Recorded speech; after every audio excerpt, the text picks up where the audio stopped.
Video को like, channel को subscribe करके बेल आइकन में ऑल को प्रेस कर दीजिए।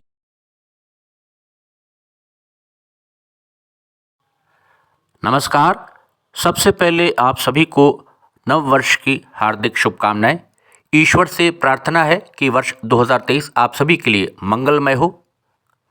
तो सामने आप देख सकते हैं, आज की वीडियो में हम लोग एक बार फिर से बात करेंगे ऐशबाग मानक नगर जो दोहरीकरण हो रहा है उसमें। यहाँ पर सामने आप देख सकते हैं, ये जो ऊपर हमारा लखनऊ मुरादाबाद सेक्शन है, बरेली वाले हमारे जो ट्रैक्स हैं,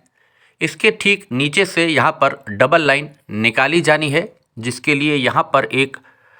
बड़े बड़े दो कंक्रीट के जो बॉक्सेस हैं वो तैयार कर लिए गए हैं, जिनको कि इसके नीचे ये जो मौजूदा अभी ट्रैक है उत्तर रेलवे का है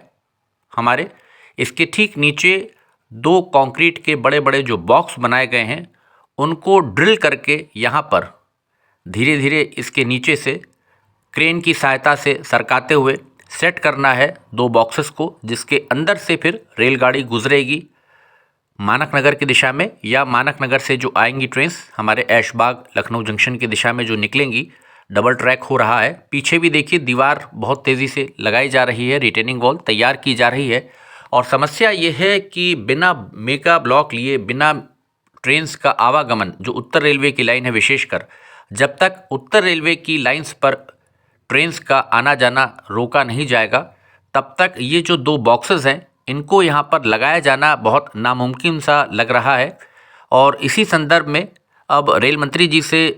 हम लोगों का आग्रह है कि कृपया इस प्रोजेक्ट का संज्ञान लें, क्योंकि एनआर और एनईआर के बीच ये जो नीचे का सेक्शन है, ये जो लाइन आ रही है लखनऊ जंक्शन की दिशा से और ऐशबाग की दिशा से ब्लॉक हट ए होते हुए,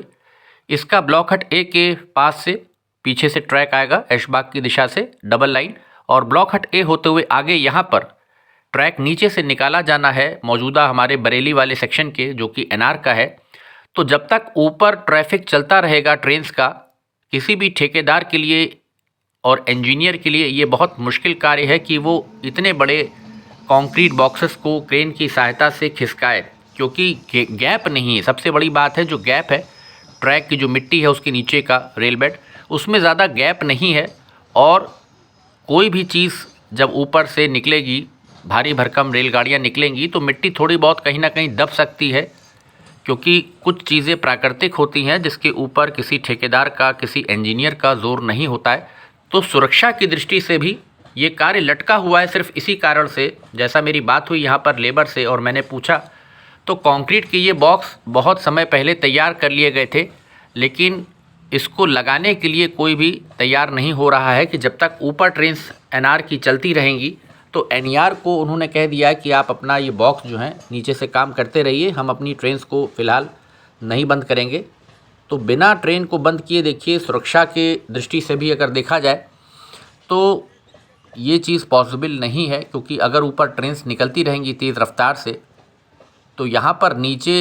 इन बॉक्सेस को लगाया जाना किस प्रकार से होगा ड्रिल करके भी समझ नहीं आ रहा है। क्योंकि सुरक्षा की दृष्टि से अगर आप देखें, ऊपर ट्रेन चलेंगी और नीचे मशीन काम कर रही है, मिट्टी को काट रही है, खिसका रही है, तो हादसा हो सकता है। तो जिसके कारण ये जो दो बॉक्सेस यहाँ पर आप देख रहे हैं जस के तस रखे हुए हैं ऐशबाग मानक नगर डबलिंग में। और एनआर एनईआर के जो प्रोजेक्ट्स हैं आपस में कोऑर्डिनेशन कहिए या तालमेल की कमी कहिए, अधिकारी दोनों ही तरफ बहुत मेहनती हैं, बहुत काबिल हैं। उनकी प्रशासनिक क्षमता पर मैं कोई सवाल नहीं उठा रहा हूं, लेकिन जहां पर कोई प्रोजेक्ट की बात आती है और अगर वो दो जोन्स के बीच में, विशेषकर एनआर और एनईआर के बीच में फंस जाता है, तो प्रोजेक्ट वो मैंने देखा है कि लटक जाता है, कॉस्टिंग भी बढ़ेगी और डिले भी होता है। तो इसमें तालमेल दोनों जोन्स में बैठाना बहुत ज़रूरी है रेल मंत्री जी, क्योंकि जब तक ये तालमेल नहीं होगा दो बड़े अधिकारियों के बीच में और नूरा कुश्ती चलती रहेगी, तो इसमें प्रोजेक्ट सफ़र करता है, उसकी लागत बढ़ती है और सरकार का इसमें फिर पैसा जो है वो एक्स्ट्रा ही जाता है। क्योंकि कोई भी प्रोजेक्ट आप तय समय में अगर पूरा नहीं करते हैं तो उसकी कॉस्टिंग ऊपर फिर बढ़ती जाती है। तो इसके लिए यहाँ पर बहुत ज़रूरी है कि जो समय अवधि लगनी है इस कंक्रीट के बॉक्स को यहाँ पर सेट करने में, लगाने में, उतनी समय अवधि का पावर ब्लॉक और मेगा ब्लॉक यानी रेलगाड़ियों का संचालन पूरी तरह से बरेली रूट पर बंद हो, ट्रैक्स पर, और जो ट्रेन रायबरेली और सुल्तानपुर की दिशा से जिनको आलमनगर जाना है तो वो ट्रांसपोर्ट नगर होकर के निकाली जा सकती हैं। वैकल्पिक मार्ग है ताकि यहाँ पर कार्य हो सके। और यहाँ पर आगे आप देख सकते हैं इधर मानक नगर की दिशा है, यहाँ पर भी तेज़ी के साथ पीछे रिटेनिंग वॉल तैयार कर ली गई है। ऊपर सुरक्षा की दृष्टि से एक दीवार बनाई जा रही है ताकि कोई पशु या कोई व्यक्ति ऊपर से गिर ना पड़े, क्योंकि नीचे यहाँ पर ट्रैक डाला जाएगा, डबल ट्रैक, जो कि आगे जाएगा कानपुर की दिशा में, मानक नगर की दिशा में। तो काफ़ी तेज़ी से कार्य चल रहा है। रेल बेड बनाने का कार्य भी तेज़ी से कर रहे हैं, स्पेस बनाई जा रही है। लेकिन सबसे बड़ी जो हर्डल है काम में, बाधा है, वो यही है कि जब तक वो दोनों कंक्रीट के बॉक्स यहाँ पर प्लेस्ड नहीं होते हैं, इनको नहीं रखा जाता है, तो ये जितनी भी एक्सरसाइज चल रही है इसमें और डिले होगा। ये वो पुल है जिसके ऊपर से हमारा बरेली ट्रैक निकलता है। यहाँ भी जो इसके गर्डर हैं काफ़ी जंग लग गया है और मैं देख रहा हूँ कि कई जगह से इसमें क्रैक टाइप का कुछ दिखता है नीचे से। तो मुझे लगता है कि रेलवे को इसका भी एक बार मुआयना करा लेना चाहिए, इसकी भी जांच कर लेनी चाहिए। ये जो गर्डर हैं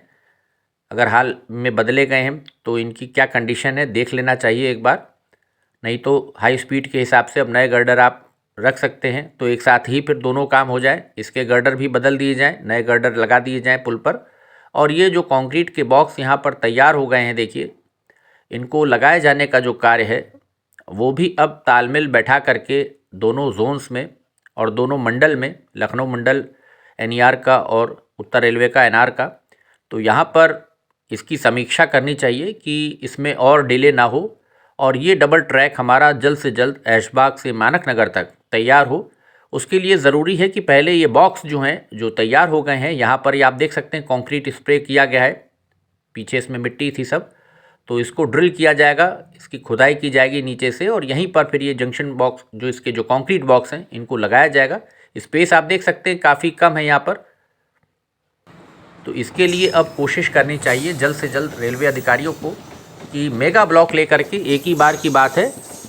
ट्रेन्स कैंसिल करनी पड़ेंगी, कुछ डाइवर्ट करनी पड़ेंगी, लेकिन एक बार ये कंक्रीट के बॉक्स देखिए नीचे अगर सेट हो जाएंगे